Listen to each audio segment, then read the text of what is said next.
Pinuna sa Senado ang ilang sinisigil ng Meralco sa mga customer na hindi naman nila aktual na kinonsumo.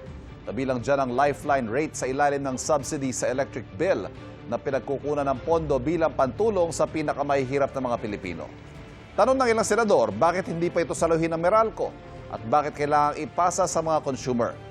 Sinita rin ang pagsama ng government taxes sa Meralco bill, pati ang ancillary charges o ang bayad sa backup power generators. Ayon sa Meralco, susundin nila kung ano man ang iuutos ng Energy Regulatory Commission. Ang pinakamalaking rason daw ng pagtaas ng sigil sa kuryente ay ang paghina ng halaga ng piso kontra dolyar.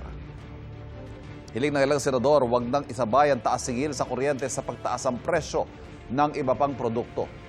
May nihain na rin daw na panukala sa Senado para tanggalin ang value-added tax o VAT sa kuryente. Ang pinakamalaking factor was the depreciation of the peso.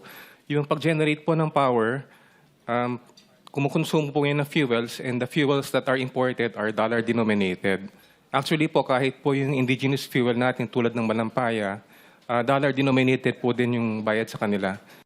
Ang aming panawagan sa ERC, huwag isabay yung pagtaas ng kuryente sa pagtaas ng petroleum, pagtaas ng bigas. Nakita ko, tumaas rin ang presyo ng bigas, pa konti-konti.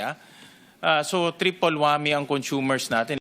Yung umaalma talaga, ang pakiramdam, nangangailangan rin kami ng tulong.